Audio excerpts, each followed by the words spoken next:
Et bonjour à tous, bonjour à toutes, bienvenue dans ce nouveau numéro d'Avantinissa. Les matchs se suivent à l'Alliance Riviera et puis les défaites également sur le même score, 2-1. Cette fois, l'adversaire était le Clermont Foot, un nouvel ogre du football français et européen, face auquel l'OGC Nice s'incline. Décidément une sale série pour Nice, 3 défaites de rang en championnat. Le gym qui cale, qui n'avance plus et qui nous a en plus de ça gratifié d'une performance dont on préfère rire pour notre santé mentale. On va malgré tout revenir là-dessus, sur le premier match, le premier jour d'après, on va dire, premier de cette très très longue fin de saison qui s'annonce jusqu'à début juin. Les vacances n'auront jamais été autant attendues, je crois, par les supporters de l'OGC Nice. Et malgré tout, on va un peu parler du piètre spectacle qu'on a vu cet après-midi à l'Alliance Riviera, d'enregistrer dimanche soir. On a juste eu le temps de se mouiller la nuque. Et puis voilà, c'est parti. Jérémy est avec nous. Salut Jérémy, je ne te demande pas comment ça va. De toute façon, on est tous et toutes en dépression pour les semaines à venir. Hello Sky, hello à tous. Bah écoute, ouais, tu me demandes plus comment ça va décidément, mais bon, je comprends pourquoi. Non, bah écoute, on est là, hein, on va essayer de débriefer ce match. Il y a des choses à dire, malgré tout. Pas des choses positives. Allez, si, il y en a au moins une de choses positives, et c'est forcément Badreddine Buonanni. Petit spoiler pour la suite, mais vous vous en doutez. On va également en parler avec Hugo, qui fait son retour dans l'émission. Salut Hugo. Salut Sky, salut Jérémy, ravi de faire mon retour dans l'émission malgré un contexte un peu pesant et un peu compliqué. Ouais, décidément, on n'accueille pas très bien les retours, les nouveaux, tout ça, ces dernières semaines. Bon, le contexte fait qu'on a un peu du mal à trouver des matchs positifs sur lesquels accueillir des chroniqueurs habituels, ou en tout cas nos guests. Mais bon, désolé Hugo, c'est pas personnel ni contre toi, ou alors le gym en veut décidément à beaucoup de monde. En tout cas, le gym, cet après-midi, on a voulu aux 8-10 000 spectateurs qui ont bien voulu aller au stade, de nombreux abonnés qui ont boycotté. Autre chose à faire, autre chose à foutre après la désillusion de jeudi, et on les comprend. Bon, moi, à titre personnel, Hugo, toi aussi, on était au stade. Jérémy, bien calé devant ta télé pour analyser les performances de Kasper Schmeichel notamment. Mais on va parler de tout ça. On va peut-être commencer par la composition d'équipe. Messieurs, première chose, Didier Digard avait décidé d'aligner dire la grosse équipe, en tout cas ce qu'il avait de mieux en sa possession. Nicolas Pepe blessé, je ne sais pas si on doit employer des guillemets ou si c'est juste le sketch qui se poursuit. Youssef Attal malade, on est un peu sur le même esprit, la même dynamique. Donc du coup, c'est Badreddine Buonanni qui a pu prendre le flanc droit de l'attaque. Alors messieurs, première question sur la composition d'équipe. Bien sûr, l'idée ce n'est pas de totalement lâcher le championnat, même si l'enjeu aujourd'hui est quand même extrêmement réduit pour le GC Nice, condamné à jouer les places d'honneur pour essayer de gratter 3-4 millions selon son classement final. Mais au-delà de Badrine Buonanni, qu'on est content de voir, mais on ne saura jamais si sa titularisation n'est pas imposée par la blessure de Nicolas Pepe. Est-ce que vraiment ça avait un intérêt, 3 jours après Bâle et 3 jours après la fin de notre saison, d'aligner une équipe quasi type, quasi complète, plutôt que de proposer un turnover un peu comme on l'a vu éventuellement face à Brest, notamment pour préparer la saison prochaine. Bah écoute, moi j'étais quand même plutôt content de voir certains joueurs. On avait demandé de voir Badreddine Buonanni, Antoine Mendy, donc ça c'était bien. Ils ont quand même pu faire à peu près une heure de jeu assez complète. J'ai bien aimé leur match, surtout Badreddine Buonanni qui était un peu la seule éclaircie avec Gaëtan Laborde en première mi-temps. Après, voilà, il y a eu quelques choix que j'aurais pas fait. Typiquement, ça aurait été bien de voir aussi Marcin Bulka. Youssouf a été aligné en 6 et on voyait qu'il était épuisé, donc il a quand même réussi à faire une bonne partie du match. Mais bon, depuis qu'il s'est blessé contre Tiraspol au genou, on voit qu'il joue pas à 100%. Bon, il est quand même meilleur que la plupart en jouant avec un genou en moins, mais ça c'est autre chose. Bah, après, j'aurais bien aimé voir Belayan par exemple à sa place. Mais bon, après, voilà, je pense que le but c'était d'essayer d'aligner quand même une très bonne équipe avec des cadres, entre guillemets, pour essayer de se relancer le plus rapidement possible et d'oublier la déconvenue de jeudi. Bon, malheureusement, l'histoire du match a été tout autre. Mais la composition, à part voilà, deux, trois autres changements que j'aurais voulu voir, ça me paraissait quand même plutôt cohérente.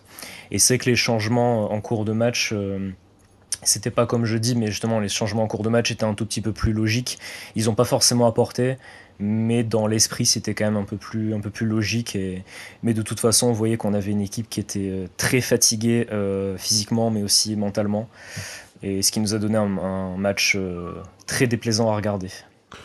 Hugo, comme l'a souligné Jérémy, pas de Marcin Bulka, et je pense que c'est notamment la plus grosse interrogation de la part des supporters niçois. Alors Didier Digard a défendu, en tout cas a expliqué la titularisation de Kasper Schmeichel en conférence de presse en disant que il y avait une hiérarchie qui était établie, que si Marcin Bulka représentait l'avenir du club, il n'y avait pas de raison de faire peser les dernières contre-performances sur les épaules de Kasper Schmeichel, ce qu'on peut éventuellement comprendre d'un point de vue d'un coach, d'un homme de vestiaire qui vit avec le groupe. Après, d'un point de vue club, on va dire, d'un point de vue stratégie, dire que Marcin Bulka représente l'avenir du club s'il fait quasiment une saison blanche, très clairement, il va avoir envie de se barrer cet été, et on peut que le comprendre. Bon, lui a l'air quand même plus investi sur la suite du club, parce qu'il est venu saluer les supporters en fin de rencontre, malgré le fait qu'il n'ait pas joué. Et puis, assez peu de jeunes, Buonanni, mais peut-être imposé par Nicolas Pepe. Qu'est-ce que tu penses de cette composition d'équipe? Alors effectivement, elle est logique sportivement. Le retour du 4-3-3 aussi, qui collait bien à l'effectif, mais... Bon, est-ce que vraiment il y avait un intérêt à faire jouer des joueurs fatigués comme Youssouf plutôt que justement de revoir Belayan et de limiter encore une fois l'intérêt de ce match de l'utilité de ce match en tout cas pour la saison prochaine?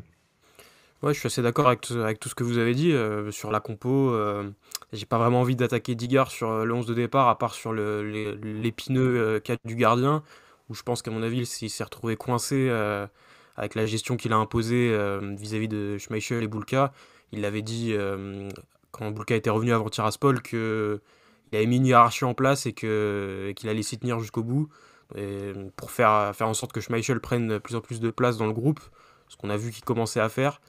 Et là, je pense qu'il s'est retrouvé un peu bloqué par le fait qu'il avait plus ou moins, entre guillemets, donné sa parole et indiqué la marche à suivre pour la fin de saison à Schmeichel et Bulka, et le fait que la logique sportive tendrait quand même à donner des minutes à Bulka. Donc là-dessus, c'est vrai que c'est un peu plus simple pour nous supporters de réclamer Bulka. Moi aussi, j'aurais aimé le voir sur les matchs de cette fin de saison, mais j'imagine qu'en tant que coach, ça doit être plus compliqué pour lui de faire ses choix. Et sur le reste du 11, pareil, c'était assez cohérent d'aligner ce 4-3-3, à part sur aussi le poste de Youssouf qui, comme vous l'avez dit, est clairement diminué. On le sent depuis le retour de la trêve, il a plus le même impact physique. Et c'est d'ailleurs notre milieu s'en ressent. Son arrivée avait fait du bien en remplacement de Lemina pour justement mettre beaucoup d'impact physique au milieu. On se souvient de l'enchaînement des matchs Lens-Marseille où je trouvais qu'on était injouable physiquement, et là c'est plus du tout le cas. Donc ouais, pareil, il aurait pu lancer un Reda Belayan qui avait été à l'aise la semaine dernière. Mais sinon, sur le reste du 11, c'était assez cohérent parce que, on l'a souvent dit, notre banc est assez faible. Et si tu alignes le banc, je sais pas, par exemple un Amraoui qui est en manque de confiance totale en ce moment, un Brahimi dont les entrées sont moyennes, je suis pas sûr que le contenu aurait été franchement meilleur et que ça aurait rendu service à des jeunes comme Amraoui de les lancer dans ce match qui était un petit peu dans une ambiance morose. Coincé, Didier Digard, entre sa parole, la hiérarchie qu'il a pu mettre en place, sa volonté quand même malgré tout de continuer à essayer d'être performant pour que le club termine à la place la plus haute possible quand il laissera les clés du camion à son successeur. Mais effectivement, ça nous permet aussi de voir qu'on s'obstine avec des joueurs qui ne seront pas forcément dans le projet l'année prochaine, ou qui ne sont pas forcément en forme. Mais effectivement, difficile par exemple de lancer le jeune Amraoui après ces dernières sorties qui ont été extrêmement compliquées, et qui a dû prendre un coup sur la tête. Voilà, le coach fait un peu ce qu'il peut. Malheureusement, aujourd'hui, c'était un peu plus cohérent que jeudi soir. Sinon, je pense qu'on n'aurait pas non plus le même moral et le même discours. Mais voilà, c'est la vie d'un groupe et d'une saison. Je vous propose de passer sur le terrain. Bon, vous l'aurez compris, les émissions d'ici la fin de la saison seront sur un format un peu plus court que d'habitude, sauf événement particulier. Mais bon, très clairement, on se dirige pas vers ça. On aura l'occasion de faire en long, en large et en travers le bilan de cette saison début juin. Pour l'instant, c'est Nice-Clermont, une défaite 2-1, un début de match délicat parce que le Nice concède l'ouverture du score face à Clermont. Alors une belle preuve de caractère, on dira peut-être, avec cette égalisation de Gaëtan Laborde assez rapide, bien à la récupération d'un ballon, d'une frappe, en tout cas repoussée par le gardien après un petit numéro solitaire de Badreddine Bouanani. Messieurs, sur ce premier acte, on a senti que l'OGC Nice s'est fait peur à de nombreuses reprises avec un certain laxisme défensif qui va de toute façon le pénaliser également en deuxième période. Il y a effectivement ses meilleurs joueurs, et je pense à Gaëtan Laborde qui, de toute façon, dans l'implication et puis dans l'efficacité est peut-être le meilleur joueur niçois de l'année 2023. La vivacité, l'insouciance ou peut-être, je sais pas, la volonté de créer du jeu, le dynamisme de Badreddine Bouanani qui a permis de créer cette occasion.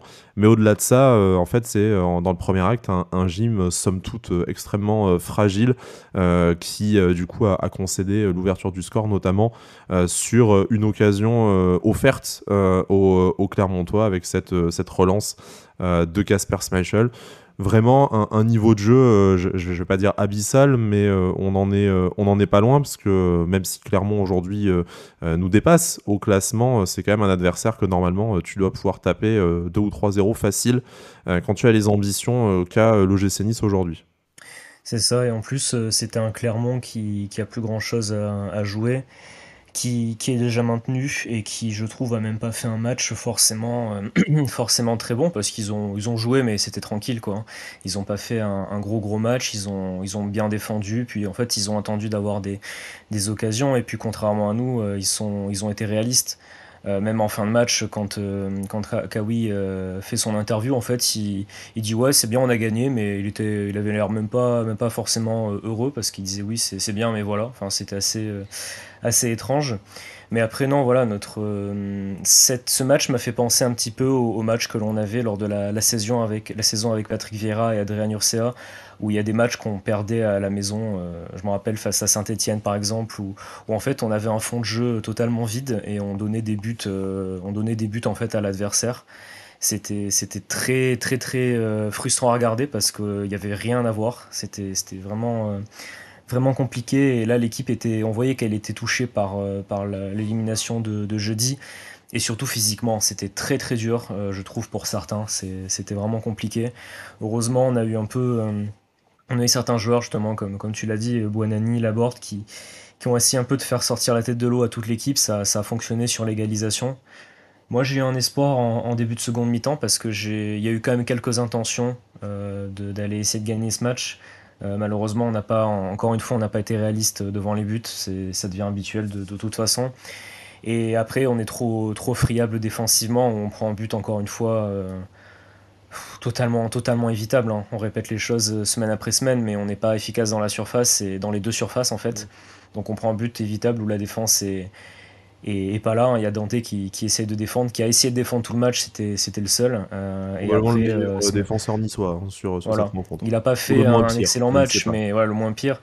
Il a gagné des duels, il a fait un travail de défenseur, quoi.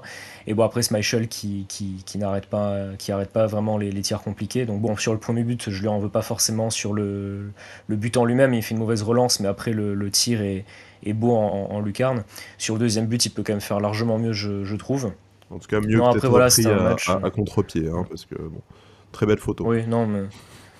Non, mais voilà, c'était un match. Malheureusement, il n'y a pas grand-chose à dire parce que c'était très vide, et en plus, voilà, toujours les mêmes choses, hein. On n'est pas assez réaliste devant les buts, on défend pas bien, et on a un gros problème physique depuis des semaines avec beaucoup de joueurs, donc ça, c'est très inquiétant. Hugo, ce problème de réalisme dans les deux surfaces, hein, parce que Didier Digard s'est défendu de la performance de ses joueurs en disant voilà, il y a une équipe qui a tiré 15 fois, c'est aussi de la malchance, et il n'y a pas tout à jeter dans le contenu. Alors, bon, ça fait écho à ce qu'on a pu entendre en début de saison de la part de Lucien Favre notamment. On a l'impression qu'aujourd'hui, on retrouve en fait l'OGC Nice qu'on connaissait en début de saison. Difficile de remporter des matchs quand en fait tu as besoin de 15 occasions pour marquer un but, et que derrière c'est peut-être même encore pire qu'en début de saison au niveau de l'efficacité défensive. Comment est-ce qu'on peut expliquer ça? Alors il y a la fatigue, l'enchaînement des matchs, de nombreux absents, ça on le répète depuis 2 mois, mais là on a l'impression quand même que ces dernières semaines on a encore franchi une étape, on creuse encore, parce que autant que ce soit à la maison face à Auxerre, face à Lorient, c'est des points qu'on estimait perdus à ce moment-là, mais on avait quand même une certaine cohérence de jeu qui était supérieure à ce qu'on voit aujourd'hui. Là c'est la Bérésina, hein, c'est le collectif niçois est en pleine en pleine déliquescence. Comment on peut expliquer, on peut expliquer ça? Enfin, selon toi, est-ce que c'est une équipe qui est en roue libre et qui n'a plus d'intérêt? Est-ce que c'est une équipe qui, de toute façon, a pris le ciel sur la tête et ne s'en relèvera pas? Ouais, moi je pense que c'est clair que les joueurs ont pris un coup sur la tête, mais après, j'ai pas l'impression qu'ils aient lâché ou quoi que ce soit. J'ai même l'impression qu'il y a une continuité sur les 10 derniers matchs. On vit à chaque fois le même scénario, c'est-à-dire que quand Didier Digard dit en conférence de presse que sur ces 19 matchs, il a pas vu un adversaire nous dominer, bah, je le rejoins en fait. C'est qu'à chaque fois, le gym est plutôt dominateur, se crée des occasions, mais manque absolument de réalisme. Et en face, t'as l'impression que première occasion adverse, il marque directement tous les adversaires. C'était déjà le cas jeudi contre Bâle. C'est encore le cas contre Clermont. Il frappe 9 fois, 3 tirs cadrés, 2 buts. Là où le gym, c'est 15 frappes, 5 cadrés pour seulement un but. Donc la vérité des deux surfaces fait vraiment mal au gym. Et donc je trouve que le fond de jeu est pas mieux, mais pas pire que sur les matchs précédents. Je trouve qu'on est vraiment dans la continuité d'un gym qui a du mal à mettre du rythme face à un bloc bas, mais qui conserve plutôt les ballons, qui a souvent des grosses périodes, souvent au début de la deuxième mi-temps. Là, comme contre Bâle, on a eu une grosse entame de seconde période où on a récupéré beaucoup de ballons hauts. On a senti que les joueurs étaient quand même concernés, sont créés des occasions, mais à chaque fois, ça manque de précision parce que, certes, le gym a des situations, mais pas vraiment d'occasions concrètes ou alors des occasions qui arrivent sur des exploits individuels, comme à l'image du but de Buonanni ou du coup franc en seconde période. C'est ce sont des joueurs qui sont quand même investis, qui se créent des situations, mais qui ne parviennent jamais à concrétiser leur domination et qui surtout sont friables mentalement. C'est-à-dire que dès qu'on arrive dans le momentum des matchs, dans les 10 dernières minutes, on craque souvent le nombre de buts qu'on prend dans les derniers instants et surtout le nombre de fois où on a réussi à retourner une situation. Moi, j'en ai vraiment pas beaucoup en tête cette saison, de fois où le gym est mené et parvient à remporter le match derrière.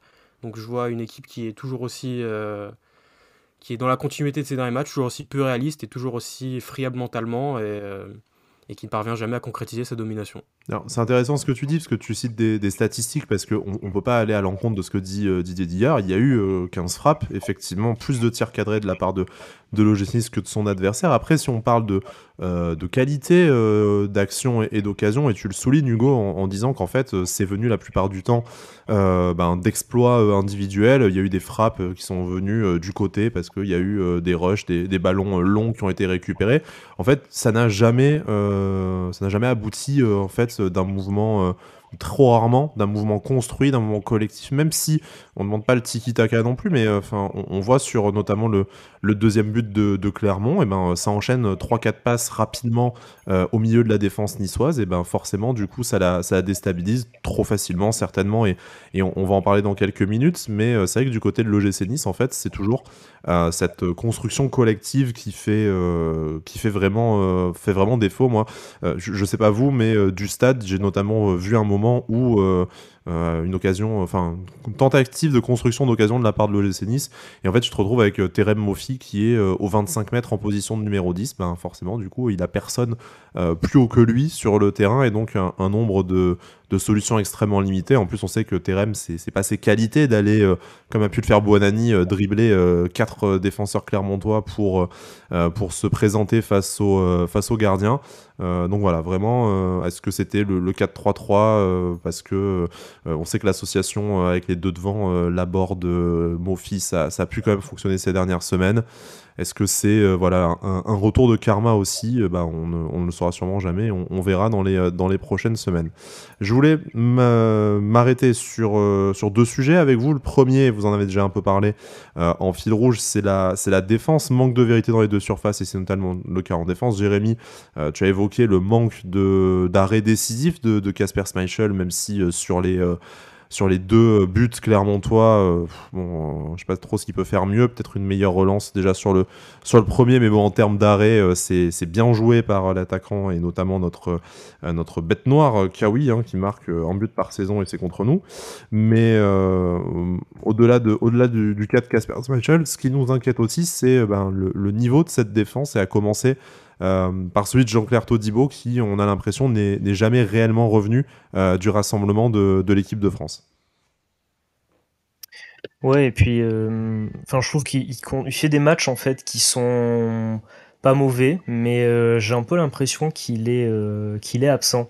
Parce qu'il y a beaucoup de matchs où justement il était très bon dans les duels par exemple, mais on le sentait vraiment là, vraiment présent, il n'hésitait pas à relancer l'équipe. On sentait de la prestance. Là, je le trouve un petit peu plus en dedans depuis son retour de l'équipe de France, notamment. Bah, un peu comme Kefren Turam. Je trouve que le seul match où on les a vraiment vus à leur niveau, c'était contre le PSG. Après les autres matchs, depuis honnêtement, je les trouve un peu en dedans, ces deux joueurs-là.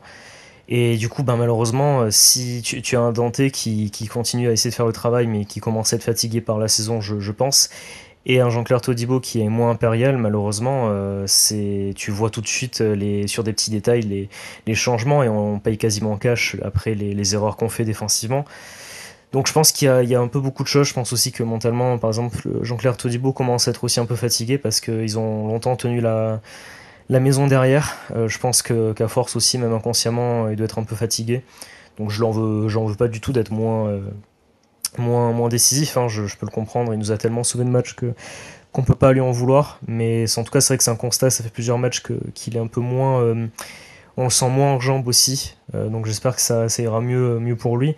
Et malheureusement, oui, après, voilà, le problème, c'est qu'on a trop peu de réalisme. Et malheureusement, c'est vrai que sur ces deux buts-là, on va dire que Schmeichel, bon, il peut faire un peu mieux, mais c'est pas de sa faute, Mais en totalement de fait, sa faute. c'est jamais de sa Mais faute, c'est pas. mais il est Voilà. jamais décisif.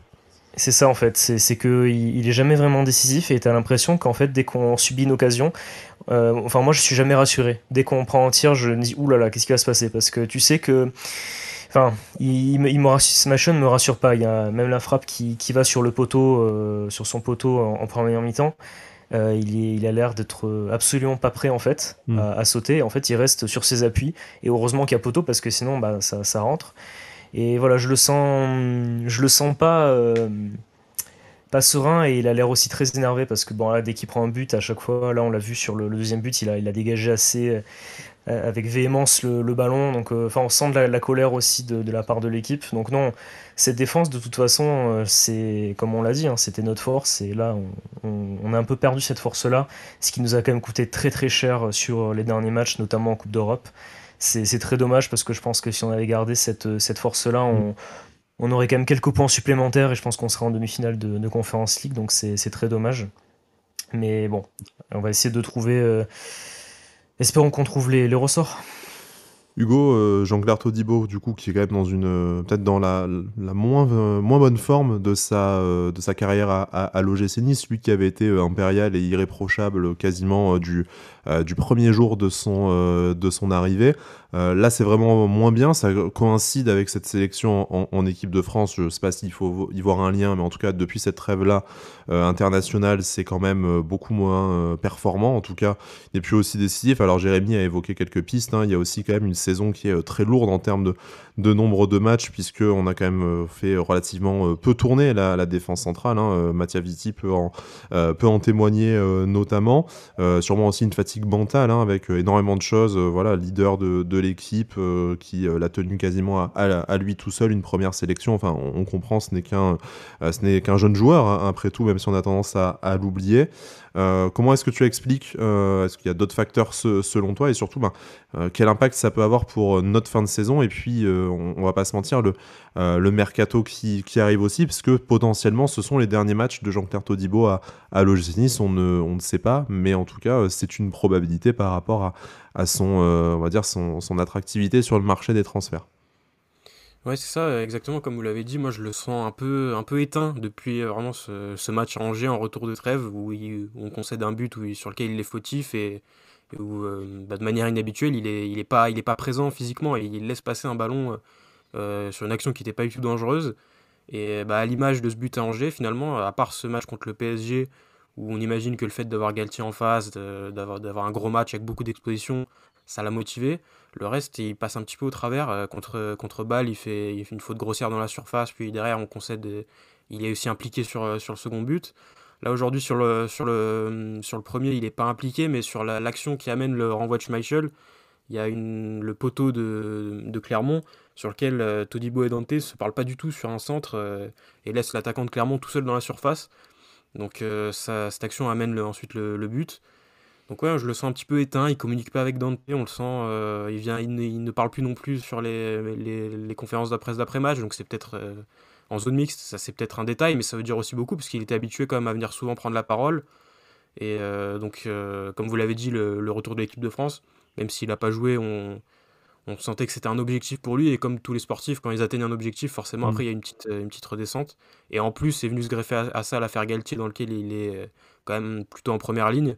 Donc c'est vraiment un contexte compliqué. Le fait aussi que on ait dit adieu à la Coupe d'Europe et à la qualification pour la Coupe d'Europe l'année prochaine, ce qui fait qu'il doit commencer peut-être également, comme tu l'as dit Sky, à s'interroger sur son avenir. Donc ça fait beaucoup de choses extra-sportives qui viennent du coup polluer le sportif d'un Todibo qui reste quand même un jeune joueur et qui doit aussi apprendre à gérer tout ça.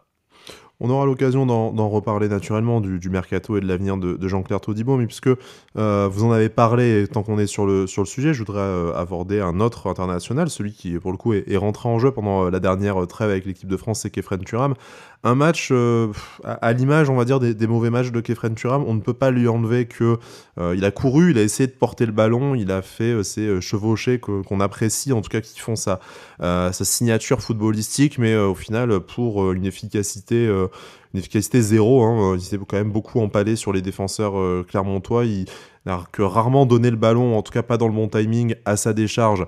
En même temps, il y avait quand même assez peu de solutions qui ont été proposées, mais c'est voilà, un de ces matchs qu'on n'aime pas de la part de Khéphren Thuram. Et pour lui aussi, va se poser la question là dans les prochaines semaines de son avenir à l'OGC Nice. Alors, sans faire notre tier list qu'on fera au mois de juin et notre numéro mercato nécessairement, mais est-ce que pour vous, que ce soit Jean-Claire Todibo, on a déjà dit 2 mots, mais Khéphren Thuram, c'est pas aussi peut-être la fin d'un cycle pour lui à l'OGC Nice, et peut-être qu'il n'arrivera pas, il ne pourra pas, on va dire, incarner, être un leader de cette équipe comme elle a pu l'être Jean-Claire Todibo cette saison, un leader moral qui va être capable de porter l'équipe dans les moments difficiles.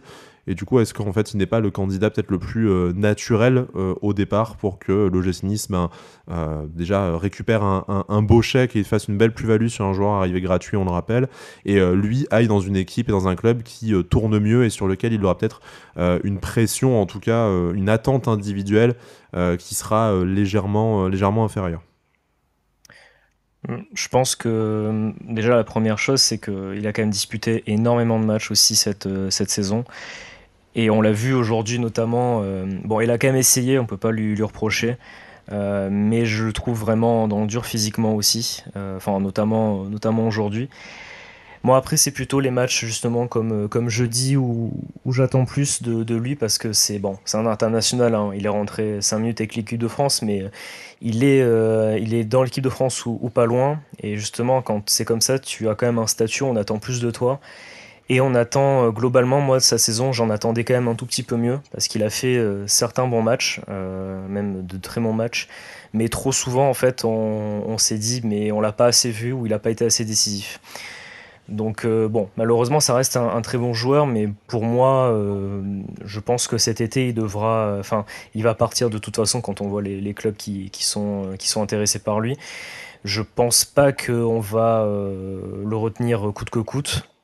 Ça va dépendre aussi du transfert en lui-même.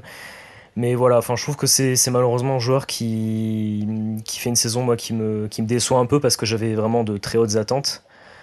Donc voilà, je suis un peu déçu, mais ça reste quand même un de nos meilleurs joueurs, donc c'est sûr on attend beaucoup de lui.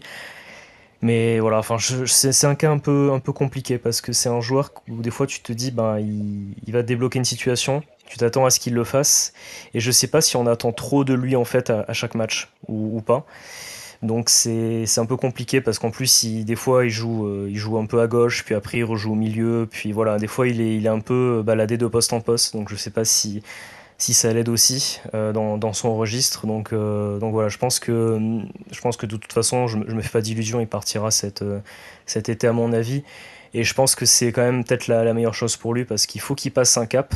Il est pas très loin de le passer, mais il faut qu'il soit plus constant, et ce sera peut-être en allant dans un club un peu plus un peu plus huppé, un peu plus stable, où il aura pas plus de temps de jeu, mais plus manière à progresser. Donc, en tout cas, moi, voilà, s'il part cet été, ce sera un départ dans la logique des choses, en fait. Ce sera pas quelque chose comment dire, où je serais très déçu qu'il parte parce qu'il a fait, pour moi, ces années à Nice, il a progressé. J'espérais un petit peu plus, mais un départ serait logique. Hugo, est-ce qu'on en attend trop de Kefren Turam? Est-ce qu'il est arrivé au bout de sa marge de progression à Nice? En tout cas, est-ce que c'est le moment pour lui de partir et d'essayer de s'affirmer dans un plus grand club où il sera forcément entouré de meilleurs coéquipiers? En tout cas, on le lui souhaite fortement. Voilà, qu'est-ce que tu penses de la situation de Kefren Turam, qui est peut-être également par son ancienneté à Nice le candidat naturel et le plus logique à un départ et à un gros transfert pour l'OGC Nice cet été? Oui, là-dessus, je rejoins ce que vous avez dit. Je pense qu'il est en fin de cycle avec le GC Nice. Il est quand même arrivé à l'été 2019, il me semble. C'est la seule recrue d'ailleurs de l'ère Grimandi. Donc oui, il a été lancé en pro à l'OGC Nice. Il a progressé. Il s'est affirmé comme un titulaire et comme un international. Donc pareil, sur ses performances, il est un petit peu à l'image de l'équipe. Il tente beaucoup de choses. Sans trop de réussite, toujours dans les derniers mètres. Ce qui reste pour moi son gros point faible, c'est que souvent il fait la différence, il élimine ses adversaires. Et une fois arrivé dans la surface, soit il va faire le mauvais choix, soit il va se tromper. Donc c'est à l'image de l'équipe en ce moment.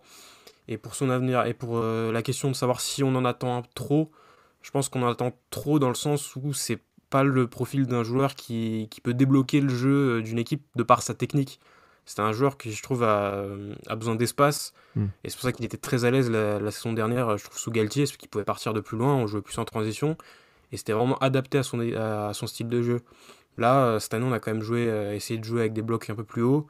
Donc il part d'un peu plus bas, il peut un peu moins partir en puissance. Donc là-dessus, je pense que compter sur lui pour débloquer les situations par la technique, c'est une erreur à mon avis. Et ça reste aussi une de ses marges de progression, sa qualité technique par la passe notamment, qui pourra améliorer, notamment s'il part dans un plus grand club. Et pour son avenir, voilà, je pense que pour lui, la première ligue ou la Bundesliga, à mon avis, c'est tout tracé pour lui. Bon, on rappelle, c'est un très jeune joueur aussi, on attend beaucoup parce que on sent qu'il a un potentiel de dingue et il a déjà fait des très bons matchs sous nos couleurs, mais on attendait peut-être de lui qu'il devienne un patron, en tout cas un leader autre que leader technique de cette équipe. Et c'est un peu raté, hein, des stats également qui sont pas nécessairement trop en progrès. Enfin, voilà, on attendait peut-être mieux de Kefren. On sait aussi que le début de saison a été compliqué sous la mandature de Lucien Favre. Au final, on a vu que de manière épisodique son très grand talent et très grand potentiel cette année, ce qui ne l'a pas empêché de devenir international français quand même, et on s'en félicite de l'avoir accompagné jusque-là à l'OGC Nice. On verra ce que l'avenir réserve à Kefren Turam et aux autres joueurs de l'OGC Nice au mercato, hein. On sait que ça commence à se préparer doucement en coulisses. Il y a eu des rumeurs dans la presse, bon, même si ce n'était au final qu'un résumé de ce qu'on a pu entendre cette année, hein, sur le nouvel entraîneur, des noms qui étaient déjà évoqués pour prendre la succession de Lucien Favre, le dossier de l'arrière-gauche également, même si les noms évoqués sont quand même pistés par de très très grands clubs européens. Ça va être compliqué de les attirer à Nice pour jouer en Ligue 1, et surtout si Nice termine dans la deuxième partie de tableau comme pour l'instant cela semble se profiler, sauf coup d'accélérateur dans les 6 derniers matchs de l'année. Avant de parler du futur, messieurs, déjà, est-ce que vous avez une dernière chose à dire sur cette rencontre face à Clermont? Au final, on est même plus déçu, bien entendu, ça ne nous fait pas du tout plaisir que le GC Nice perde, hein. C'est un peu plus un crève-cœur à chaque fois, mais je pense, comme on l'a vu avec ces très nombreux spectateurs et supporters qui ont déserté l'Alliance Riviera cet après-midi, le mal est fait avec ce match face à Bâle, et en championnat, le mal est fait avec de toute façon la grande baisse de performance depuis 2 mois. On est condamné à essayer d'analyser quelques signaux qui peuvent nous permettre de nous projeter sur l'année prochaine. Mais voilà, est-ce qu'il y a encore quelque chose pour vous à retenir de ce Nice-Clermont? Ouais, peut-être quand même souligner, on l'a fait un petit peu en début d'émission, mais la belle performance de Badreddine Bouanani, qui fait vraiment du bien de par son profil, vraiment joueur, on en parlait avec Thuram, mais vraiment joueur technique, capable de décanter des situations par son talent, comme à l'image du but de la Borde. c'est ce profil qui, je trouve, nous manquait beaucoup depuis la blessure de Sofiane Diop. C'est-à-dire que notre ligne d'attaque avec Mofi et Laborde, c'est des joueurs qui sont combatifs, qui pèsent sur les défenses, qui pressent beaucoup, mais qui sont pas les joueurs les plus techniques et les plus à même de fluidifier le jeu dans les 25 mètres. Et je trouve qu'aujourd'hui, son apport nous a fait beaucoup de bien et nous donne quand même un petit peu des regrets par rapport au match de jeudi où il n'est même pas rentré en jeu. C'est que son profil est vraiment un profil rare et qui nous manque vraiment cette saison au niveau de notre attaque. Jérémy, voir Badreddine Bouanani s'éclater dans les derniers matchs de la saison, c'est peut-être une des rares choses qu'on attend encore et qui pourra faire qu'elle a un intérêt. Pour toi, entre déjà voilà, tes attentes pour la suite de la saison, ce qu'on pourrait voir, même si on a cité au début en parlant du 11 aligné, les joueurs qu'on aimerait un peu plus voir, dont font partie effectivement Badreddine Bouanani et peut-être Reda Belayan. Est-ce qu'il y a autre chose à dire pour toi sur le match, sur la perf de Bouanani et sur l'après-midi catastrophique qu'on a encore vécu en tant que supporter niçois? Sur Badreddine Bouanani, ouais, je suis d'accord. C'était bien de le voir titulaire. J'espère qu'il va jouer titulaire tous les derniers matchs parce que comme ça, et ça va lui faire du temps de jeu. Il sera bien prêt pour. Enfin, prêt, je sais pas, mais en tout cas, il aura eu pas mal de matchs dans les jambes pour préparer la saison prochaine. Je pense que là, le principal axe de progression qu'il a, c'est au niveau physique. C'est vrai qu'à peu près vers l'heure de jeu, on voit qu'il perd un peu d'influence.